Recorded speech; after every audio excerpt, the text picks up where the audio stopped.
What's going on? This is your man John Fortune, your host of the Frustrated Fan Sports Show.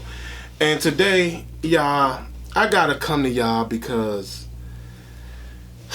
antics on the internet tend to be kind of crazy. And we just seen probably not too long ago RG3 and Jay Gruden going back and forth at each other, and RG3 going on this podcast and talking all this stuff, talking about how Jay told him to do it and things like that.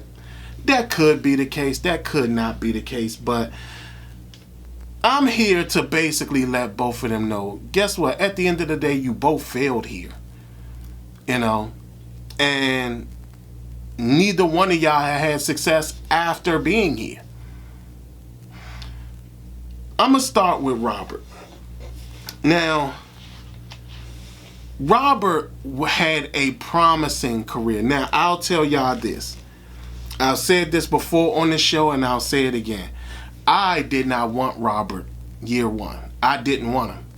I felt that we should have drafted Russell Wilson in the first round, and we should have drafted Kirk Cousins in the second round. Some of y'all may think that that was stupid, but back in 2012, I felt it was the smart thing to do. I just saw the Wisconsin versus Michigan State game, and I was like, these two dudes, we need them on the roster. We don't have quarterbacks at all, because at that point Rex Grossman was gone and John Beck was gone, so we had no quarterbacks on the roster. So my thing was draft Russell Wilson and then draft Kirk Cousins in the second round. That was my thing. But Robert came here. Robert tends to forget what happened with him here. Let's start with the Shanahans. Like, Robert's ego, it got bigger when he thought he was being successful. Like, everybody forgets the beginning of that 2012 season. The team was like 2-6 or 3-6 or something like that. They were really losing games. And then they went on a long run towards the end of the season and made the playoffs. But what Robert is forgetting is that in several press conferences during the Mike Shanahan era, Robert was throwing teammates under the bus then. And he also threw his head coach under the bus. Because if a lot of y'all remember Robert sat up there, and I think he had an interview with somebody, and he said he didn't understand why the offense looked so much different. Because in fact, I think it was after the Cleveland game, the game that Kurt had to come in and play. And Robert sat up there and said he didn't understand why the offense looked so much different with him in it versus when Kirk was in it. And Mike Shanahan had to come back and follow that up and say, hey, you know, we have, when it comes to our quarterbacks, we have specific plays for each one. That doesn't mean that the offense is different. That just means we have certain elements that we run differently to sit up there and match the skills of our quarterbacks. That's what Mike Shanahan had to say when Robert came out his mouth after that Cleveland game. Because if y'all remember, Robert got injured, I think, in the Baltimore game or the Atlanta game, and Kurt had to play the Cleveland game, and Robert came out his mouth and complained about the offenses looking different. That was year one. That was year one. Throwing people under the bus, year one. Then year two comes around and he does it again. Throwing teammates under the bus to the point where there was a point where they had to bench Robert because he wasn't effective enough, because he was all in for week one. not understanding that he just had a catastrophic injury that in fact could have just been rested and he would have been able to play after the 4 games. But no, Robert's ego got in the way. And at the end of the day, Robert was a one-hit wonder. Okay? He was a one-hit wonder. Robert was a one-hit wonder. And not only was he a one-hit wonder, he sat up there and never got himself better. Even back then, everybody knew that, guess what? He couldn't read defenses.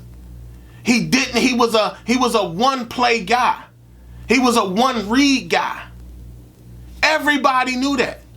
And the NFL caught up very quickly because if y'all remember when they faced the Green Bay Packers and Clay Matthews Jr. sat up there and said, hey, the official said that when he gets out of the pocket and he runs, he's now considered a runner. And he got himself blasted in several games after that Packers game. So Robert needs to understand that, guess what? He never got himself better. His ego got bigger than his skill. He was more caught up on trying to be famous than trying to be the best. Because even when he went other places, he was still not as skilled as he should have been.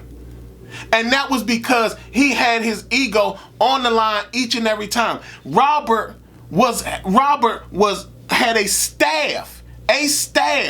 The Mike Shanahan staff, that whole staff that is proven that they can develop quarterbacks. Every one of those coaches on this staff, Robert was here, and clearly he didn't listen to neither one of them. He didn't listen to Sean McVay. He didn't listen to Mike McDaniel. He didn't listen to Bobby Sloak, who I think was on the defensive side at the time, but still. He didn't listen to Matt LaFleur. He didn't listen to anybody. He didn't listen to Kyle Shanahan. And the crazy thing about that was that they built that offense specifically for Robert. The offense that now has matured into pretty much something different, but they built that offense specifically for Robert. And Robert, instead of being happy about a team doing something like that, felt the need to basically overstep his boundaries. And that is why he became a one-hit wonder. Because he didn't care about being the best quarterback and getting better. He cared more about being famous, being a star, without even thinking for the slightest of moments. Getting better was a part of what he had to do. So Robert needs to stop misremembering things, because that situation with Jay Gruden, that wasn't the only time he threw teammates under the bus or coaches under the bus, because he did it when Mike Shanahan was here, and he did it year one. Everybody forgets that. Everybody forgets that comment he made after that Cleveland game where Kirk had to come in. Everybody forgets that. Kirk had to start that game. Everybody forgets him making that comment about why the offense looks so much different when Kirk is in the game versus when he's in the game. And then the whole thing about the owner coming down to the coach talking about something is unacceptable. Yeah, Robert, you destroyed your own career. That was your fault. You chose not to get better. That was on you. That has nothing to do with the coaches that were here. That is all on you. Next, Jay Gruden. Jay Gruden was just as bad as Robert. Jay Gruden didn't come in here with the biggest ego. But Jay Gruden didn't come in here understanding what he was getting himself into and trying to be better. Instead, he felt the need to joke with people and and chastise them thinking it was going to make them better, and it didn't. There were plenty of times Jay Gruden had the opportunity to hire better defensive staff, better defensive coordinators, and he didn't. He just didn't. And this is a part of the whole nepotism issue. When you hire somebody that's your buddy, your friend, that you talk to often and things like that, you don't realize how bad they are at their job.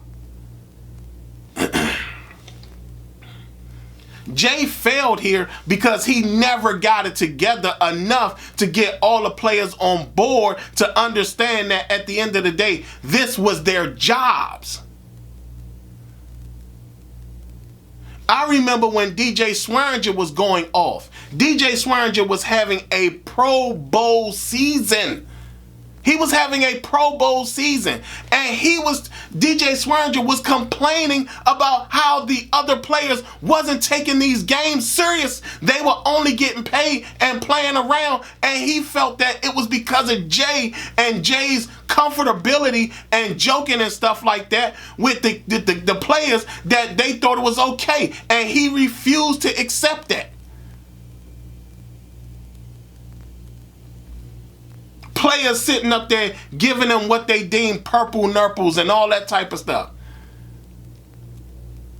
That was unacceptable. Players had to understand that their job was to play football and they needed to play it well, not just come in and get a check. Then let's talk about some of the guys that Jay Gruden was so enamored with. Ryan Grant. Oh, I just love Ryan Grant is just the best. Yet and still, this man was never really a part of the offense, your offense. He was never really part of the offense, and he did not have the skill to be better in that offense. You knew that. Samaje Perine wasn't that good when he was here. Went to Cincinnati and started playing better, but he wasn't that good when he was here. Chris Thompson, it took a while for Chris Thompson to actually develop. When he finally did, that was great, but guess what? He stayed injured all the time. Rob Kelly, Fat Rob. You had jokes, you had little nicknames for these guys. And these guys didn't know how serious football was supposed to be. They were kidding around, they were playing around. Mac Jones fumbled all the time.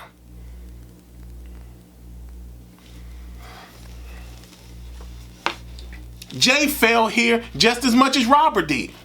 And they were both at fault for their seasons together. Because neither one of them was listening to the other. One didn't care to get better as a player, and the other one didn't care to get better as a coach.